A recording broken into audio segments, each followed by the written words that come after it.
The kiss that should have lasted 3 seconds destroyed 3 lives forever. Lena Rossi thought she was saving a stranger from an assassin's bullet. She had no idea she was sealing her fate with the most dangerous man in the city. When Antonio Vitale's enemies discovered that a broke hotel maid had risked everything for their target, they turned her 6-year-old mute brother into bait in a deadly game she never chose to play. But here's what nobody saw coming.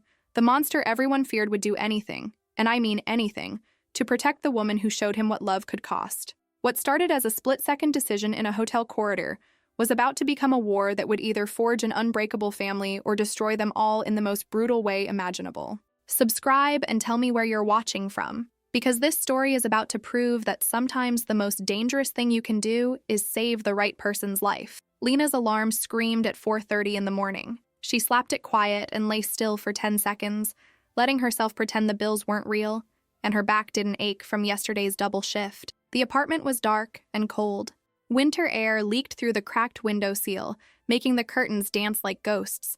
She rolled out of bed and tiptoed to the kitchen. The linoleum was ice under her bare feet. She counted the crumpled bills on the counter, $23.47. Rent was due in 2 days. The number on the notice was $800. Her stomach twisted. Marco was still asleep in the other room. His breathing was soft and even through the thin wall. She moved quiet as air, making his lunch with the last of the peanut butter. The bread was stale, but it would do. It had to. "I promised, Mama," she whispered to the empty kitchen. "I promised I'd keep us safe." The promise felt heavy as a stone in her chest. Their mother had died when Marco was 4. Car accident on a rainy Tuesday. Lena was 21 then, working part-time at a diner and going to community college. Everything changed that day. College became a dream she couldn't afford. The diner job became 2 jobs, then 3. Now Marco was 6 and hadn't spoken a word since the accident. The doctor said trauma could do that to kids. They said he might talk again someday. Maybe. With the right therapy. The kind that cost money they didn't have. Lena folded the lunch into a brown paper bag and wrote Marco on it in purple crayon. He liked purple. She left it by the door and grabbed her hotel uniform from the tiny closet. The fabric was rough and smelled like industrial detergent, but it was clean. The Grand Windsor Hotel sat downtown like a golden castle. Rich people moved through its lobby in expensive clothes, talking on phones that cost more than Lena made in a month. She kept her head down and used the service entrance. The employee locker room smelled like bleach and broken dreams. "Rossi!" her supervisor barked. "You're on VIP today. 15th floor." Lena's heart jumped. "But I always do regular rooms." "Not today. 15th floor, VIP corridor. There are rules up there. Don't talk to anyone. Don't look at anyone. Don't even breathe loud. You understand?" Lena nodded. VIP floors meant bigger tips sometimes. She needed every penny she could get. The service elevator climbed slow and steady. When the doors opened on 15, the air felt different, thicker, more expensive. The carpet was deep red, soft enough to swallow footsteps. Crystal lights hung like frozen tears from the ceiling. Lena pushed her cart down the hall, keeping her eyes on the floor. She could hear voices behind one of the heavy doors. Men talking in low, serious tones. The kind of voices that made decisions that mattered. She was cleaning the mirror in room 1512 when her phone buzzed. Marco's school. Her heart stopped. "Miss Rossi? This is Mrs. Chen from Riverside Elementary. Marco had an episode today. He's okay, but we need you to come get him." "What kind of episode?" "He got overwhelmed during reading time, started crying and wouldn't stop. He's in the nurse's office now." Lena closed her eyes. Marco only cried when something was really wrong. "I'll be right there." She found her supervisor by the elevator. "I need to leave. Family emergency. You leave now. You don't come back. We're short-staffed, and VIP is priority." "But my brother..." "Your choice, Rossi. Job or brother." The words hit like a slap.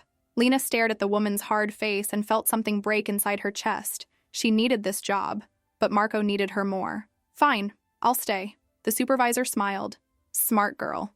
Lena called the school back. "Mrs. Chen? Can Marco stay in the nurse's office until 3? I can't leave work right now." The pause on the other end felt like judgment. "Of course, dear. We'll take care of him." Lena hung up and wanted to throw the phone against the wall.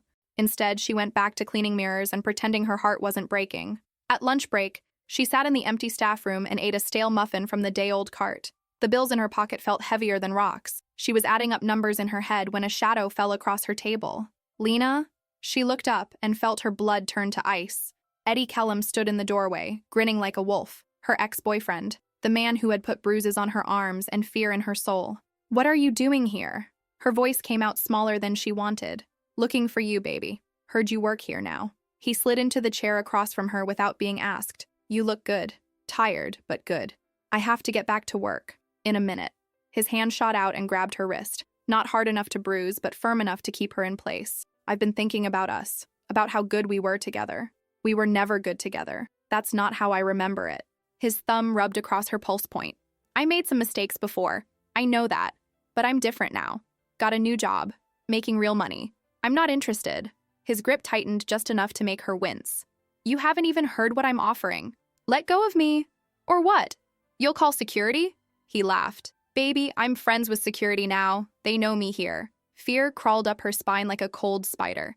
Eddie had always been good at finding ways to trap her. Ways to make her feel small and helpless. "Please, Eddie. Just leave me alone." "Can't do that. See, I know things now. Important things. About important people." His eyes glittered with something ugly. People who stay on the 15th floor. People who might be interested in a pretty little maid who keeps her mouth shut. Before she could ask what he meant, footsteps echoed in the hallway. Eddie's hand dropped away from her wrist like he'd been burned. "Think about what I said," he whispered. Then he was gone. Lena sat alone, staring at the red marks on her wrist where his fingers had been. Her hands were shaking. She pressed them flat against the table and tried to breathe normal. The afternoon crawled by like a wounded animal. Lena cleaned rooms and tried not to think about Eddie or Marco or the bills or any of it. When 5 o'clock finally came, she almost ran to the school. Marco was sitting in the nurse's office with a coloring book. He looked up when she walked in, and his face crumpled with relief. He didn't say anything. He never did. But he ran to her and buried his face against her stomach. "Hey, buddy," she whispered, running her fingers through his dark hair. "Rough day?" He nodded against her shirt. "Me too. Let's go home." They walked to the bus stop together. Marco's small hand was warm in hers. The city was loud and busy around them, but in the little bubble of their joined hands, there was peace. "Tomorrow will be better," she told him, even though she wasn't sure she believed it. The bus ride took forever. Marco fell asleep against her shoulder, and Lena watched the city roll by outside the dirty windows. Rich neighborhoods gave way to poor ones. Clean streets became cracked sidewalks. Hope became survival. Their apartment building stood like a tired old man, bent but not broken. The elevator was out of order again, so they climbed 4 flights of stairs. Marco's legs were short, so Lena carried him the last 2 floors. The hallway smelled like cigarettes and boiled cabbage. Mrs. Rodriguez was yelling at her TV in Spanish. The baby 2 doors down was crying, "Home, sweet home." Lena unlocked their door and stopped dead. An envelope lay on the floor just inside. Thick white paper. Her name written in careful black ink. No return address. Marco ran to his room to play with his toy train. Lena picked up the envelope with shaking fingers. Inside was $500 in crisp $20 bills and a slip of paper that said, "For the boy." She stared at the money until her eyes burned. Someone had been in their apartment. Someone who knew about Marco. Someone who knew they needed help. Her phone buzzed. Unknown number. "Did you find my gift?" The voice was smooth and deep, familiar in a way that made her stomach flutter. "Who is this?" "Someone who pays his debts." The line went dead. Lena sank onto the couch, still holding the money. $500. Enough for rent and groceries and maybe even a doctor visit for Marco. But nothing was ever free. She'd learned that the hard way. She tucked the bills into her purse anyway. Tomorrow she would figure out what they cost. The next morning started the same. 4:30 alarm, cold apartment, stale bread sandwich for Marco's lunch. But when she got to work, everything was different. "Rossi, you're off VIP today," her supervisor said. "Back to regular floors." "Why? Did I do something wrong?" The woman's face was tight with worry.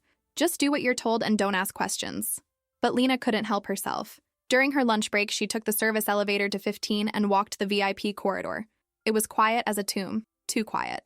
She was about to leave when she heard voices from the far end of the hall. Serious voices. Angry voices. Then a sharp crack split the air. Gunshot. Lena's blood turned to ice. She pressed herself against the wall and tried to disappear. More voices moving fast. Footsteps running. She saw him then, walking calm as a Sunday morning toward the elevator. Antonio Vitale. She'd seen his picture in newspapers, heard people whisper his name like a prayer or a curse, depending on who was talking. He was tall and lean, dressed in a suit that probably cost more than her car. His dark hair was perfectly styled. His face was carved from stone. He moved like a man who owned the world and everyone in it. Behind him, 2 men followed like shadows. Their hands rested easy near their jackets. Their eyes swept the hallway like searchlights. Lena tried to become invisible, but it was too late. Antonio's gaze found her and locked on. His eyes were dark as midnight and twice as dangerous. Time stopped. Then she saw movement behind him, a door opening. A man stepping out with something glinting in his hand. Gun. Lena didn't think. She grabbed Antonio's arm and yanked him into the linen closet beside her. The space was tiny and dark and smelled like bleach. Their bodies pressed together in the cramped space. What? He started. She rose up on her toes and kissed him. It was supposed to be fake. A cover story. If anyone looked, they'd see a maid stealing a moment with a guest. Nothing more. But the moment her lips touched his, something electric shot through her. His mouth was warm and firm. His hands came up to frame her face, and she could feel his heart beating fast against his chest. The kiss lasted forever and no time at all. When she pulled away, they stared at each other in the dark. His eyes were different now, softer, more human. There was a man, she whispered, behind you. He had a gun. Antonio's jaw tightened. He reached for the door handle, but she caught his wrist. Don't, please, just wait. They stood there, breathing each other's air until footsteps faded down the hall, until voices disappeared, until the only sound was their hearts beating in the dark. Antonio opened the door and stepped out. The hallway was empty now. His men appeared from nowhere, surrounding him like a living shield. Sir? One of them said. Everything's handled, Antonio replied. His voice was calm and cold, but when he looked back at Lena, his eyes were still warm. You're coming with me, he said. It wasn't a request. I can't. I have to work. I have to. You're coming with me now. The way he said it made her knees weak, like he was used to being obeyed, like the word no didn't exist in his world. Please, she tried again. I can't lose this job. I have someone who depends on me. Something flickered in his eyes. The boy. How did he know about Marco? One of his men stepped forward with a phone. Antonio took it and dialed a number. This is Vitale, he said. The maid on 15, Lena Rossi. She's under my protection now. Anyone who has a problem with that can discuss it with me personally. He hung up and looked at Lena. Your job is safe. I don't understand. You don't need to understand. You need to trust me. Trust. The word felt foreign in her mouth. She'd trusted Eddie once. Trusted her mother to always be there. Trusted the world to be fair. The world had taught her better. I saved your life, she said finally. Yes. So now you owe me. A smile ghosted across his lips. That's not how this works. Then how does it work? He stepped closer, and she caught the scent of his cologne. Expensive, dangerous, like everything else about him. You saved my life, he said quietly. Now I save yours. Before she could ask what that meant, he was walking away. His men followed like a tide, leaving her alone in the empty hallway. In her pocket, her phone buzzed. A text from an unknown number. One number. If you ignore it, you won't get a second chance. Below the message was a phone number. Lena stared at the screen until her eyes burned. Then she tucked the phone away and went back to cleaning mirrors, pretending her hands weren't shaking, pretending her lips didn't still tingle from a kiss that had changed everything. The next morning felt like walking underwater. Lena moved through her routine in slow motion, making Marco's lunch, checking his backpack, walking him to school. Every shadow looked like danger. Every stranger's face could hide a threat. At the school gate, Marco tugged on her sleeve and pointed to a black car parked across the street. The windows were tinted dark. A man in a suit leaned against the hood, watching them. It's okay, buddy, she whispered, but her voice shook. Just someone making sure we're safe. Marco's eyes were wide and worried. He pressed closer to her leg. Go on to class, she told him. I'll see you after school. He looked back 3 times before disappearing through the school doors. Each time, Lena's heart cracked a little more. The walk to work was different now. People moved out of her way on the sidewalk. The security guard at the hotel nodded at her with new respect. Her supervisor avoided her eyes and spoke in careful, polite tones. Word traveled fast in Antonio Vitale's world. Lena spent the morning cleaning regular rooms, but her mind was somewhere else. The envelope of money sat heavy in her purse. She'd paid the rent that morning, handed over 8 crisp $100 bills to her landlord like it was nothing. The man had stared at the cash like he'd never seen it before. Rent's paid through next month too, she'd said, counting out another $800. For the first time since she'd known him, the landlord had been speechless. But the money came with strings. It always did. She just didn't know what kind yet. At lunch, she sat in the staff room picking at a sandwich she couldn't taste. The other maids whispered in corners, shooting glances her way. She caught words like protection and dangerous and lucky girl. Lucky. Right. Her phone rang. Marco's school again. Miss Rossi? Marco's having another difficult day. Could you? I'll be right there. This time, her supervisor just nodded when Lena said she had to leave. No threats, no ultimatums, just nervous acceptance. The black car followed her to the school. When she came out with Marco, the man in the suit was gone, but she could feel eyes watching from somewhere. Marco was quiet on the bus ride home, quieter than usual, which was saying something. He kept looking over his shoulder at the other passengers, then up at her with questions in his eyes she couldn't answer. Their apartment building looked shabbier than ever next to the memory of luxury. But it was home. It was theirs. It was all they had. Or it had been. Now there was another envelope under the door. This one contained a receipt. Rent paid for 6 months in advance. A note in the same careful handwriting. For peace of mind. Lena crumpled the paper in her fist. She didn't want his money. Didn't want his protection. Didn't want to be owned by another man who thought cash could buy her. She grabbed her phone and dialed the number he'd given her.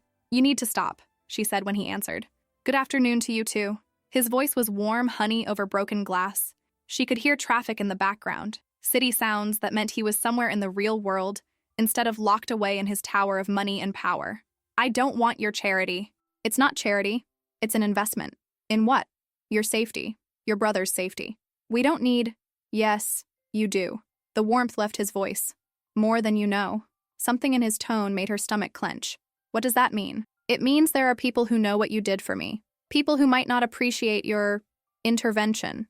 "Are you threatening me?" "I'm protecting you. There's a difference." "I never asked for protection." "You never asked for a lot of things." But here we are. Through the apartment's thin walls, she could hear Marco playing with his train, making soft, choo-choo sounds under his breath.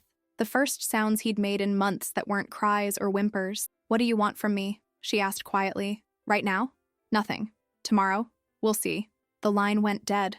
Lena stared at her phone until the screen went dark. Then she walked to the window and looked down at the street. The black car was back. Different man this time, but same watchful stillness. She was trapped.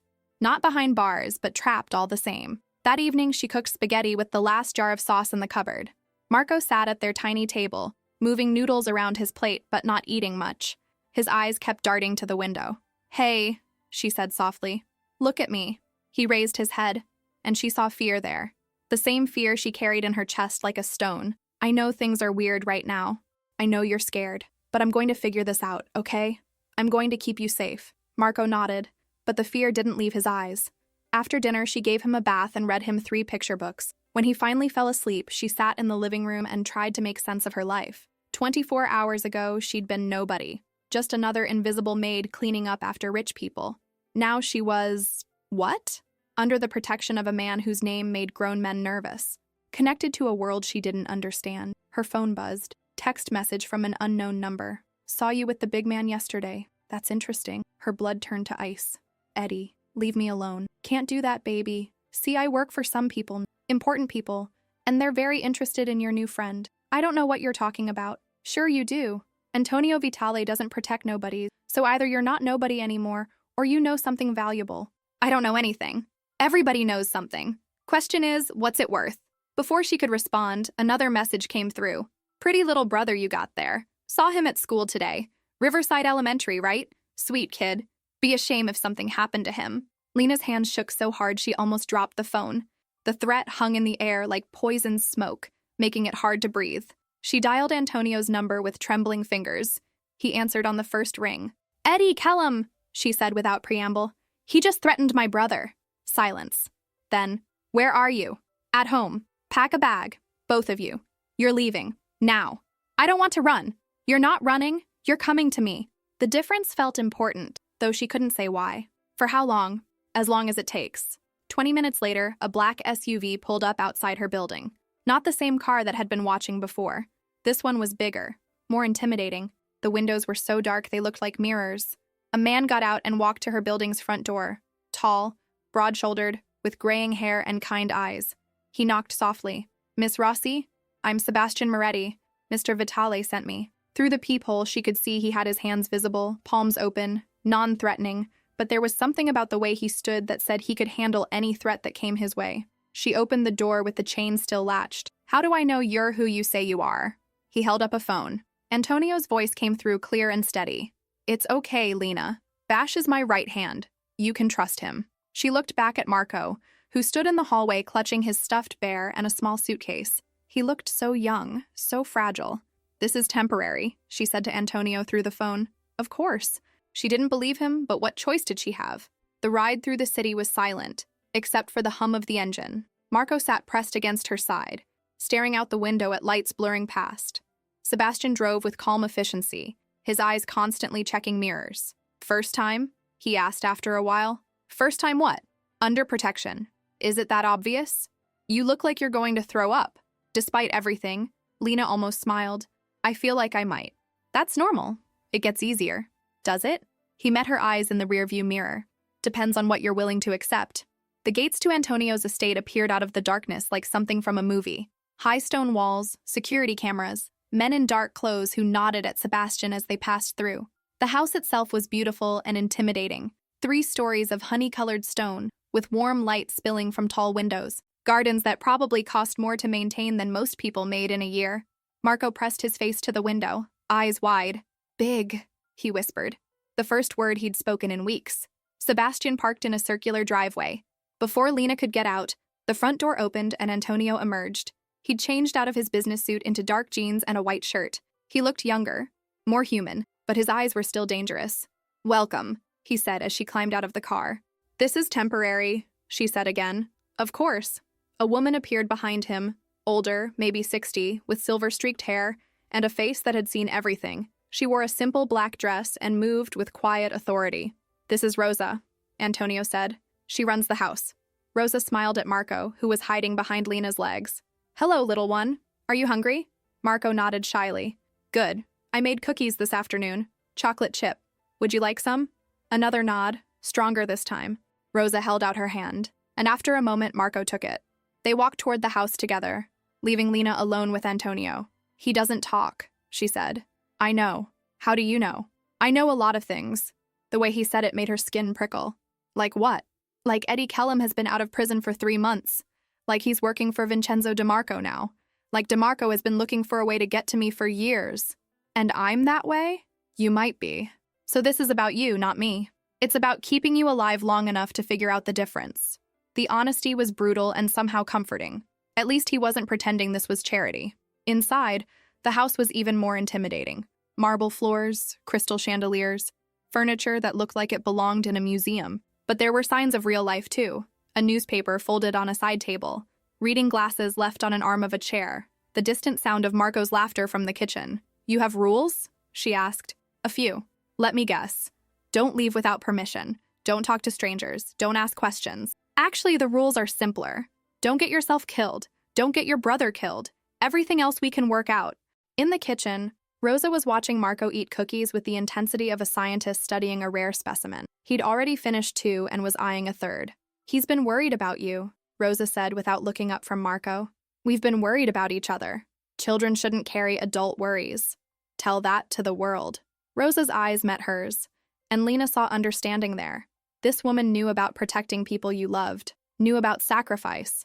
Your room is ready, Antonio said. Both rooms. Connected, but separate. Thank you. The rooms were on the 2nd floor, down a hallway lined with family portraits. Lena's room was bigger than her entire apartment. Cream-colored walls, a bed that could sleep 4 people, windows that looked out over gardens lit by soft lights. Marco's room was next door, connected by a door she could leave open. It had been decorated for a child. Bright colors, toys on shelves, a train set that made Marco gasp with delight. This was... Antonio started, then stopped. What? Nothing. I'll let you settle in. But she saw it in his eyes. Pain, loss. This had been someone else's room once. Someone he'd loved. After Marco fell asleep in the strange bed, clutching his bear and wearing pajamas that were still warm from the dryer, Lena walked to the window. The garden stretched out below, peaceful and protected. No one could get in here without permission. No one could hurt them here. But safety felt like a cage when you didn't choose it. She found Antonio in what Rosa called the library. Walls lined with books from floor to ceiling, a fire crackling in a stone fireplace.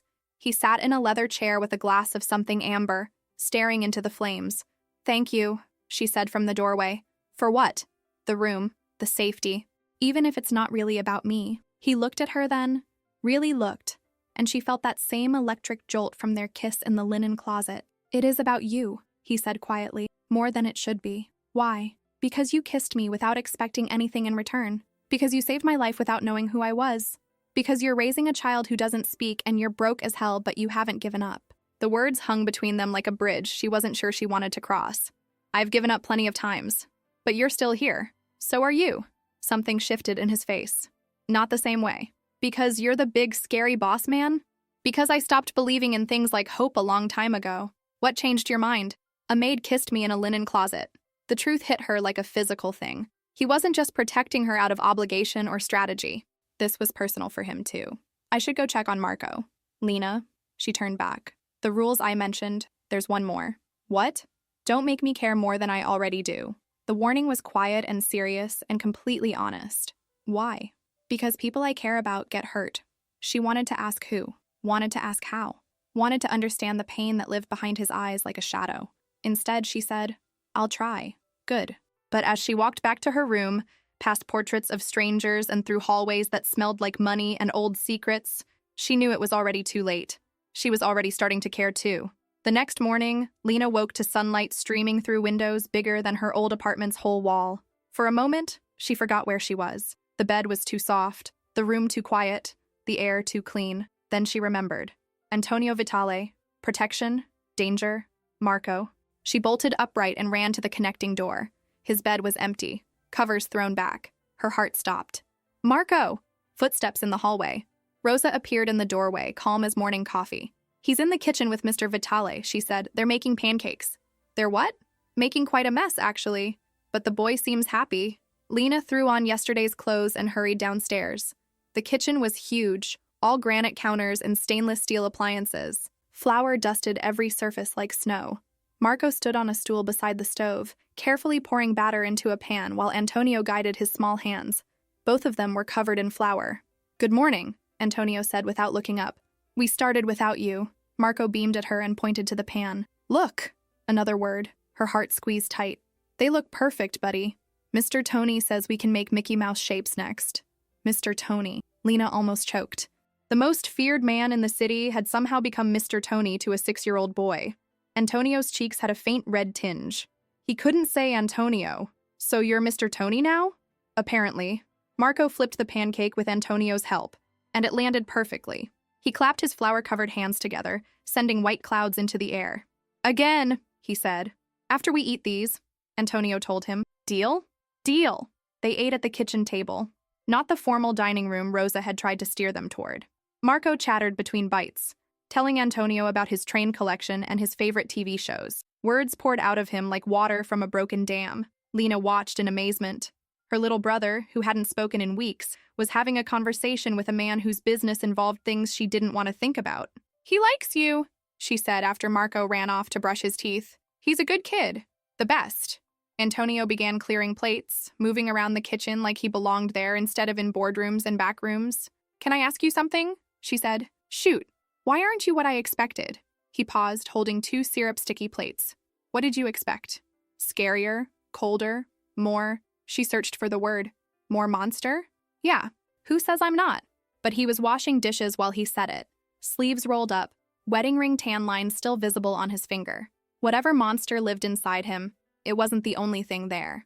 Your phone's been buzzing, he said, nodding toward the counter. She'd left it there during breakfast. Now it showed 7 missed calls and 12 text messages, all from unknown numbers. Her stomach dropped. Eddie? Some of them. Others are his new friends. She scrolled through the messages. Each one was worse than the last. Threats disguised as offers. Promises wrapped in violence. We know where you are.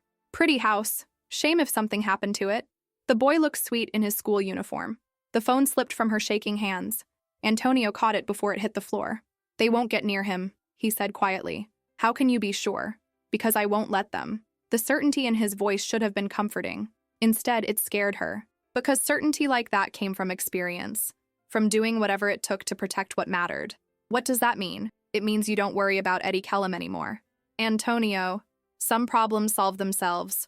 Others need help. The way he said it made her blood chill. I don't want anyone hurt because of me. Too late for that. What do you mean? He leaned against the counter, studying her face like he was memorizing it. The moment you kissed me, you chose a side. You just didn't know it yet. I was trying to save your life. And I'm trying to save yours. We're even. But they weren't even. Not close. She'd acted on instinct without thinking. He was making calculated moves in a game she didn't understand. I want to go home. No, you don't. The quiet confidence in his voice made her angry. Don't tell me what I want. Okay. You want to go home. Back to your one-bedroom apartment with the broken heater and the neighbors who fight all night. Back to counting pennies and wondering if Marco will ever speak again. Back to being afraid every time someone knocks on your door. Each word hit like a slap because it was true. That's my life. It was your life. Now you have options. Like what? Being your kept woman? Your pet project? Something dangerous flashed in his eyes. Is that what you think this is? I don't know what this is. Then let me show you. He walked to a door she hadn't noticed before. It was locked, but he had a key. Inside was another world. The room had been a child's paradise once. Bright blue walls covered with painted clouds, a race car bed, bookshelves full of picture books, toys organized in bins, trucks and trains and building blocks. But dust covered everything now. The bed was made with military precision, untouched. The toys sat waiting for hands that would never play with them again. In the center of it all was a framed photo on a small desk. A beautiful woman with dark hair and laughing eyes, holding a little boy who looked maybe 4 years old. They were both grinning at the camera, covered in what looked like finger paint. Isabella and Matteo, Antonio said quietly. My wife and son. Lena's breath caught. What happened? They were coming home from the park. Someone wanted to send me a message.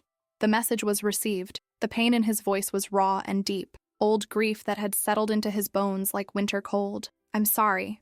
It was 3 years ago. I thought I'd learned to live with it. And then a maid kissed me in a linen closet, and I remembered what it felt like to want to protect someone. The truth hung between them, heavy as stone. This wasn't about obligation or debt or keeping enemies at bay. This was about a man who'd lost everything and was terrified of losing again. I'm not her. I know. And Marco isn't him. I know that too. So why does it feel like you're trying to replace them? His jaw tightened. Maybe I am. The honesty was brutal, and somehow it made her trust him more than any pretty lie could have. That's not fair to any of us. No, it's not. So what do we do? I don't know. For the first time since she'd met him, Antonio Vitale looked lost. The man who controlled everything, who had answers for every problem, who moved through the world like he owned it. He didn't know what to do. We could start with honesty, she said. About what? About why you really want to keep us here. About what you're really protecting us from. About what happens when the danger is over. The danger might not be over for a long time. Then we better figure out how to live with it. They stood in the dusty room surrounded by ghosts and memories, and Lena felt something shift between them. Not the electric jolt from their first kiss, but something deeper. Understanding, maybe. Or the beginning of it. There's something else you should know, he said. What? The man who killed my family. His name is Vincenzo DeMarco. The name hit her like ice water.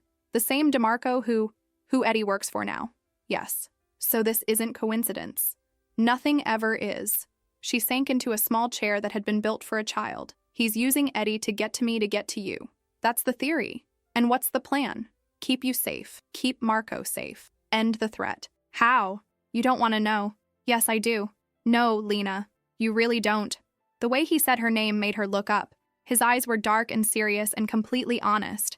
This was the monster she'd expected to find. Not cruel or evil, but absolutely deadly when it came to protecting what was his. The question was, were she and Marco his now? I need air, she said. The garden was beautiful in daylight. Roses bloomed along stone pathways. A fountain bubbled in the center of a small courtyard. Everything was perfect and peaceful and safe, and felt like a prison. She found Marco by the fountain, playing with a toy boat Antonio had given him. His laugh echoed off the stone walls, bright and happy. When was the last time she'd heard him laugh? Having fun, buddy? Look! He held up the boat, which was painted bright red with white sails. It floats. I see that. Mr. Tony says we can make a bigger one tomorrow. With a motor, Mr. Tony says. Everything was Mr. Tony now. In one day, this stranger had become the center of Marco's world. It should have made her angry. Instead, it broke her heart a little.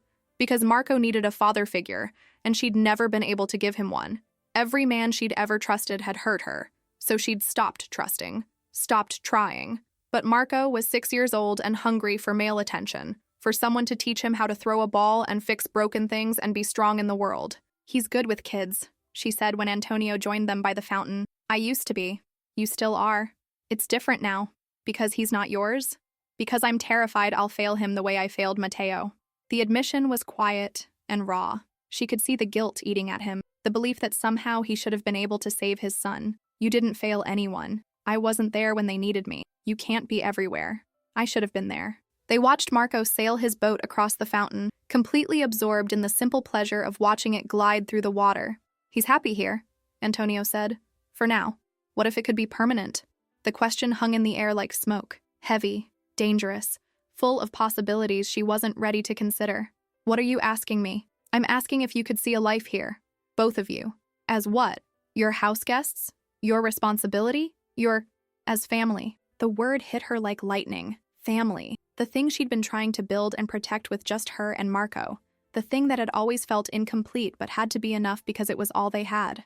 I barely know you. You know enough. Do I? I know you make pancakes and you're good with kids and you have enemies who kill people. That's not exactly a complete picture. What else do you want to know? Everything. Who you were before. How you became this. What you want from life besides revenge. He was quiet for a long time watching Marco play. When he finally spoke, his voice was softer than she'd ever heard it. I wanted to be a teacher once. History. I loved stories about people who changed the world. What happened? My father died when I was 16, left debts to the wrong people. I had two choices. Let them kill my mother and sister or take over the family business. Which was? What it is now. She could see it. A 16-year-old boy forced to become a man overnight. Forced to make choices no child should make. Forced to become something he'd never wanted to be. Do you regret it? I regret a lot of things, but not saving my family. Even though it cost you everything you wanted, everything I thought I wanted. Turns out I wanted them alive more than I wanted to teach history. The pain in his voice was old and deep and completely honest. This was the real Antonio Vitale. Not the feared boss or the protective stranger, but a man who'd given up his dreams to save the people he loved. And now? Now I don't know what I want anymore. Marco's boat bumped against the edge of the fountain. He reached for it, leaning too far over the stone edge. Antonio moved without thinking, catching the boy before he could fall in. Careful there, Captain. Sorry, Mr. Tony. Nothing to be sorry for. Just gotta watch your balance. He lifted Marco back to solid ground, and the boy immediately threw his arms around Antonio's neck in a hug that was pure trust and affection. Over Marco's head, Antonio's eyes met Lena's. In them, she saw hope and fear and something that looked like love. I know what I want now, he said quietly. What? This. Every morning, for the rest of my life. Before she could respond, her phone buzzed again. But this time it wasn't a text. It was a call from Marco's school. Miss Rossi, this is Principal Martinez. We need you to come in right away. Why? What's wrong? Someone was asking questions about Marco today. A man. He claimed to be a relative, but when we asked for ID, he left. Lena's blood turned to ice. What did he look like? Tall, thin, with a scar on his left cheek. He knew Marco's schedule, knew which classroom he was in. Eddie. Eddie had been at Marco's school. She looked at Antonio, who had heard every word. His face was stone, but his eyes burned with something dangerous. We're coming to get him, she said. Actually, Miss Rossi, Marco isn't here. You picked him up early today, remember? What? No, I didn't. The line went dead. Lena stared at the phone, her mind refusing to process what she'd just heard. Then reality crashed over her like cold water. They have him, she whispered. Antonio was already moving, phone pressed to his ear, speaking in rapid-fire Italian to someone on the other end. Around them, the peaceful garden suddenly felt like a trap. Marco's toy boat floated forgotten in the fountain, its bright sails catching the afternoon sun. But Marco was gone. Time stopped. The world became a photograph. Antonio barking orders into his phone, Rosa appearing from nowhere with fear etched on her face. The toy boat spinning lazy circles in the fountain water. But Marco wasn't there. How? Lena's voice came out cracked and small. How did they get him from school? Antonio's jaw was granite. Bash is checking the security footage. They had to have someone on the inside. Someone who? Teacher, administrator, janitor. Doesn't matter. We'll find them. The casual way he said it made her stomach clench. She knew what find them meant in his world, but for the first time, she didn't care. Where would they take him? Somewhere they feel safe, somewhere they think I won't look. But you will look. Everywhere. Everywhere. His phone rang. Sebastian's voice came through clear and sharp. Boss, got the footage. Marco left with a woman. Mid-30s, brown hair, school credentials that check out until you dig deeper. Name's Jennifer Walsh, but that's fake. Real name's Maria Santos. She's one of DeMarco's people. How long ago? Hour and a half. Lena's legs gave out. She sank onto the fountain's edge, staring at the water where Marco had been playing just minutes before. An hour and a half. He could be anywhere by now. Could be hurt. Could be scared. Could be... He's alive, Antonio said, reading her face. How can you know that? Because dead, he's worthless to them. Alive, he's leverage. The cold logic should have comforted her. Instead, it made her realize how completely she'd entered his world. A world where children were leverage, where 6-year-old boys were chess pieces in games played by monsters. What do they want? Me. Then give it to them. Lena, give them what they want. The words tore out of her throat like broken glass. He's 6 years old. He doesn't understand any of this. I know. Do you? Do you really know what it's like to have someone you love just disappear? To not know if they're hurt or scared or... Yes. The word was quiet and final. I know exactly what it's like. Of course he did. Isabella and Matteo. He'd lived this nightmare before. I'm sorry, she whispered. Don't be sorry. Be ready. For what? To trust me? Completely. No matter what happens next. Before she could ask what he meant, his phone rang again. This time, he put it on speaker. Eddie's voice filled the garden like poison smoke. Well, well. The king loses his little prince. Where is he? Antonio's voice could have cut steel. Safe. For now. Sweet kid. Looks just like his sister. If you hurt him, you'll what? Kill me? Get in line, baby. But first, let's talk business. What do you want? Simple trade. The boy for his guardian angel. Lena comes to me, Marco goes home. No. Antonio's response was instant and absolute. I don't think you understand. This isn't a negotiation. The kid stays with us until Lena walks through our door. And then what? Then we discuss how much she's worth to you. Might be a lot. Might be nothing. Depends on how much she means to the great Antonio Vitale. Lena stood up slowly. Her hands weren't shaking anymore. Her voice was steady. Where? Lena, no. Antonio stepped toward her, but she held up a hand. Where? She repeated into the phone. Now that's what I like to hear. Old warehouse on 5th Street. You know the one, Vitale. Used to be yours before you got too fancy for real business. What time? 1 hour. Come alone. And baby, wear something pretty. It might be your last outfit. The line went dead. Lena started walking toward the house. Antonio caught her arm. You're not going. Yes, I am. I won't let you. She turned to face him, and something in her expression made him step back. You won't let me? I'm not your prisoner, Antonio. I'm not your pet or your property or your replacement family. I'm a woman who loves her brother more than her own life, and I'm going to save him. It's a trap. Of course it's a trap. But Marco is in it, so I'm going in too. They'll kill you. Maybe, probably, but they'll definitely kill him if I don't show up. We can find another way. In an hour, with a 6-year-old boy counting on us? She saw the moment he broke. The moment the great Antonio Vitale accepted that some things were bigger than his control. Some loves were stronger than his fear. Then we do it together. Eddie said come alone. Eddie can go to hell. Antonio, you want to save Marco? Fine. But you don't do it by sacrificing yourself.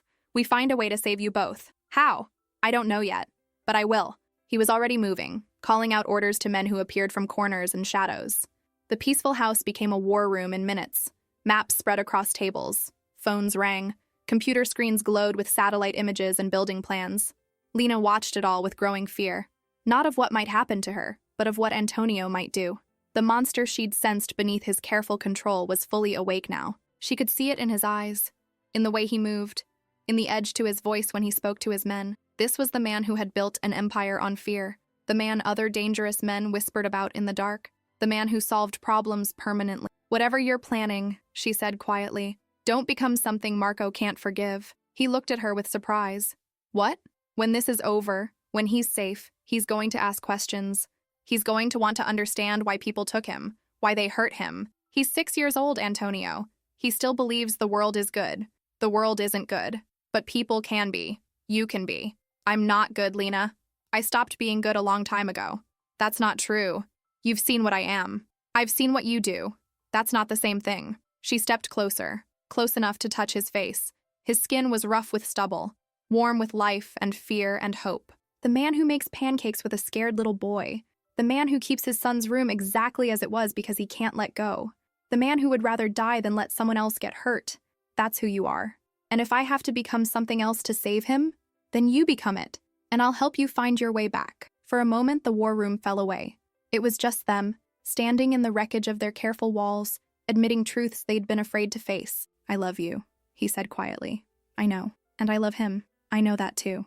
So I'm going to get him back. We're going to get him back. He smiled then, and it was the saddest, most beautiful thing she'd ever seen. Together.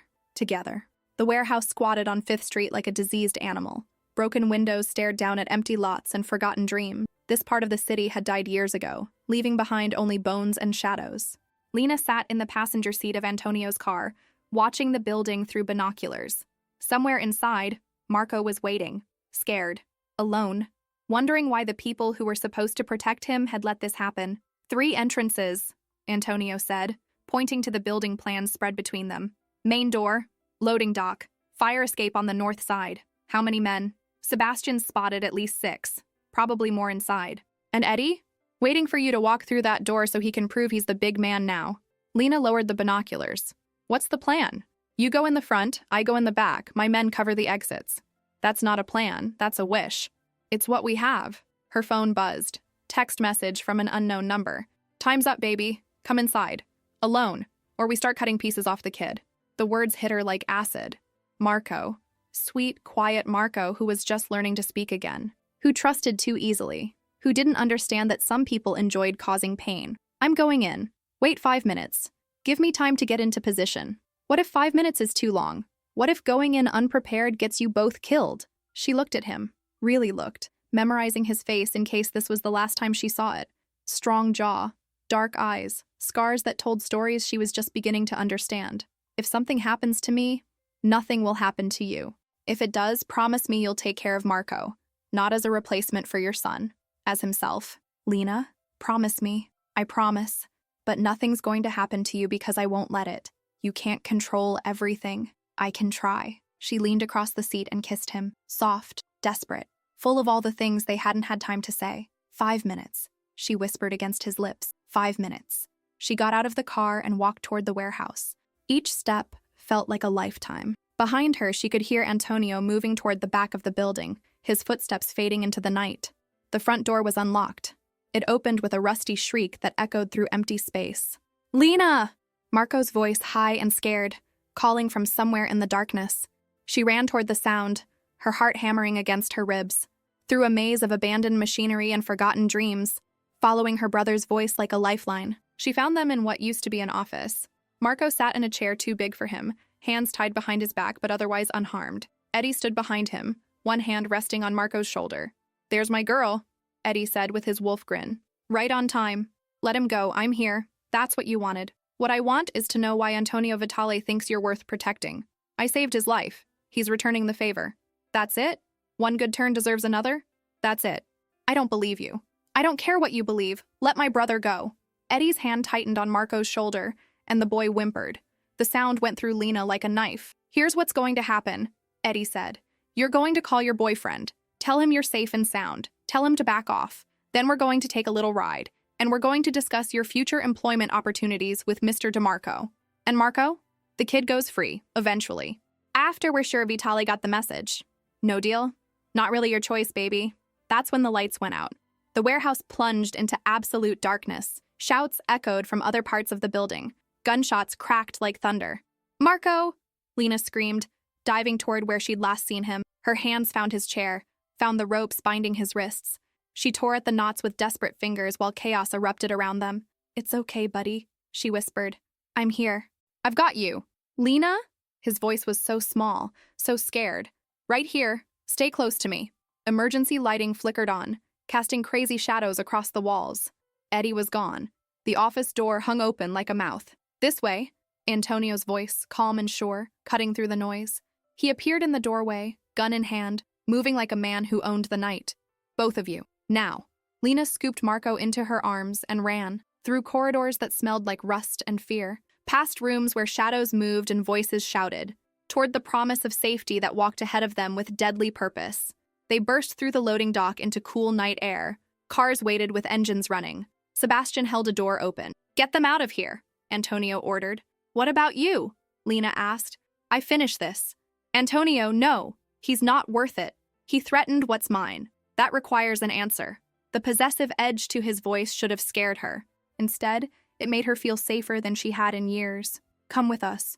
I will, after. Promise? Promise. She believed him, had to believe him, because the alternative was a world where good men died protecting the people they loved, and she'd lived in that world long enough. Sebastian drove through the sleeping city while Lena held Marco close. The boy was quiet now, pressed against her chest like he was trying to disappear into her heartbeat. "You okay, buddy?" He nodded against her shoulder. "They didn't hurt you?" "No. The scary man said he was your friend. Said you wanted him to pick me up from school." "He lied, baby. I would never send someone to get you without telling you first." "I know. I figured it out when he tied my hands." 6 years old and already learning that the world was full of people who lied to children. The thought made her sick. "It's over now," she told him. "Is Mr. Tony okay?" "He will be." "Good. He promised to teach me how to make a real boat tomorrow." Tomorrow. The word felt like hope and terror combined, because tomorrow meant they'd survived tonight, but it also meant facing whatever came after. Whatever Antonio had become in that warehouse. Whatever he'd done to make sure Eddie couldn't hurt them again. The estate gates opened like welcoming arms. Rosa stood waiting in the driveway, tears streaming down her face. "Mijo," she whispered, taking Marco from Lena's arms. "Oh, my brave boy. Rosa, I'm hungry." "Of course you are. Let's get you some cookies and milk." She carried him toward the house, speaking soft Spanish words that sounded like prayers. Lena stood alone in the circular drive, watching her brother disappear into safety and light. He was home. He was safe. That's all that mattered. But she couldn't shake the image of Antonio's face when he'd said, "I finished this." The cold purpose in his eyes. The promise of violence that lived beneath his careful control. What kind of man had she fallen in love with? And what kind of woman did that make her? Hours passed. Marco fell asleep in his own bed, clutching the toy boat like a talisman. Rosa fussed over them both, bringing tea and blankets and gentle scolding about taking better care. Finally, headlights swept across the front windows. Antonio came through the door like a man carrying heavy things. His shirt was torn. His knuckles were scraped. But he was alive. He was walking. He was home. "Is it over?" she asked. "It's over. Eddie won't be bothering anyone again." The finality in his voice told her everything she needed to know, and didn't need to know. "What happens now?" "Now we try to build something worth protecting. The three of us? If you'll have me." She looked at him standing in the doorway of the house that had become home. Bloodied, dangerous. Absolutely lethal when it came to protecting what he loved. And completely, utterly hers. "Yeah," she said. "I'll have you." 6 months later, morning sunlight streamed through the windows of the lakeside villa. The house by the water had become their real home, far from the city and its dangers, close to peace and possibility. Lena found Marco in the kitchen, making breakfast with the serious concentration of a child learning important skills. At 7 now, he chattered constantly, as if making up for all the words he'd kept inside. "Morning, buddy. What are you making?" "Pancakes for Mr. Tony. He said I could surprise him." "That's very sweet. He's been sad lately." Lena's heart clenched. "Why do you think he's sad?" "He looks at the picture sometimes. The one of his other family. His other family." Marco understood more than she'd thought. "Does that bother you?" Marco considered this with the wisdom of a child who'd learned early that love came in many forms. "No, I think they were nice. I think they would have liked us." "I think so too. And I think it's okay to miss people even when you have new people to love." Out of the mouths of babes. Antonio appeared in the doorway, hair messy from sleep, wearing the same jeans and white shirt combination that had become his uniform for this new life. "Something smells good in here." "I made pancakes," Marco announced. "By myself." "You did? Let me see these masterpieces." Marco beamed as Antonio examined the slightly lopsided pancakes with the seriousness of a food critic. "Perfect," he pronounced. "Absolutely perfect." "Really? Really." While they ate, Lena watched the two most important men in her life and marveled at how they'd found each other. Marco hung on Antonio's every word, and Antonio listened like everything the boy said was profound. After breakfast, they walked to the lake. Marco ran ahead, chasing butterflies and picking up interesting rocks. The water was calm as glass, reflecting clouds that drifted like dreams. "He called it your other family," Lena said quietly. "What?" "This morning, he said you look at the picture of your other family sometimes." Antonio was quiet for a long moment. "I do. And I think about how they would have loved you both. How Isabella would have fussed over Marco like Rosa does. How Mateo would have taught him to fish. You miss them. Every day. Is that why you've been sad?" He looked at her with surprise. "I haven't been sad." Marco noticed. "Kids see everything." "I haven't been sad," he repeated. "I've been scared." "Of what?" "Of being happy. Of forgetting. Of letting them go completely." She stopped walking and took his hands. They were strong and warm and scarred from the life he'd lived before her. "You don't have to let them go to love us." "Don't I?" "Love isn't finite, Antonio. It doesn't run out. It just grows." "How do you know?" Because I love Marco more than life itself, but I also love you. One doesn't make the other smaller. He was quiet, processing this with the careful consideration he gave to everything important. The nursery, he said finally. What about it? I want to open it. Not change it, but share it. Let Marco play there sometimes. Let it be a bridge instead of a wall. The offer was huge. She knew how much that room meant to him, how much it hurt him to go inside. Are you sure? I'm sure I want to try. That afternoon, they opened the nursery together. Dust motes danced in afternoon sunlight as Marco explored with wide eyes and careful hands. Whose room was this? He asked. A little boy named Matteo, Antonio said. He was about your age. Where is he now? He died. He and his mama both. Marco absorbed this with the matter-of-fact acceptance children had for difficult truths. That's sad. Yes, it is. But the toys are still here? Yes. Do you think he would mind if I played with them sometimes? Antonio's breath caught. I think he would like that very much. Really? Really. Marco picked up a toy truck and ran it carefully along the windowsill. I'll take good care of everything. I know you will. That evening, they sat on the porch watching the sun set over the water. Marco was inside with Rosa, probably getting spoiled with cookies and stories. The world was quiet, except for birds settling in for the night. I have something for you, Antonio said. He pulled a small box from his pocket. Velvet. Expensive. The kind that held life-changing things. Lena's heart stopped. Antonio, let me say this first. He opened the box to reveal a ring. Simple, beautiful, perfect. I know we've done everything backwards. Danger before dating, protection before courtship, crisis before conversation. That's one way to put it. I know I'm not what you planned for your life. I'm complicated and dangerous, and I come with a past that could have gotten you both killed. But I love you, both of you, completely, desperately, forever. The words hung in the evening air like promises, and I want to make it official. I want to marry you. I want to adopt Marco. I want to build a family that's strong enough to survive anything. Lena looked at the ring, a symbol of hope and commitment and chosen love. Then she looked at the man offering it, scarred and complicated and absolutely devoted to protecting what he loved. Yes, she said. Yes, yes to all of it. The marriage, the adoption, the family, the future. Yes. He slipped the ring onto her finger with hands that shook slightly. It fit perfectly, like it had been made for her, like everything else in this strange, wonderful, impossible love story. I love you too, she whispered, completely, desperately, forever. He kissed her then, soft and sure and full of promises. Around them, the night settled like a blanket. Safe, peaceful, home. Later, as they tucked Marco into bed, he looked up at them with sleepy eyes. Are you going to get married? He asked. How did you know? Lena asked. You're both glowy. People get glowy when they're happy. Yes, we're going to get married. Good. Will Mr. Tony be my dad then? Antonio's voice was rough when he answered. If you want me to be. Marco considered this with characteristic seriousness. Will I have to call you Dad? You can call me whatever feels right. Can I still call you Mr. Tony sometimes? Of course. Okay then, you can be my dad. And just like that, they became a family. Not perfect. Not without scars. Not without the ghosts of people they'd lost and lives they'd lived before, but real, chosen, strong enough to weather whatever storms might come. As Lena kissed Marco goodnight and watched Antonio straighten the covers with gentle hands, she thought about the kiss that had started it all. A desperate moment in a linen closet, a split-second decision to save a stranger's life. She thought she was saving him. Turns out, he'd been saving her too. Outside, the lake reflected stars like scattered diamonds. Inside, her family slept safe and sound. Tomorrow would bring new challenges, new joys, new reasons to be grateful for the impossible love that had found them in the darkness. But tonight, there was only peace. Tonight, there was only home.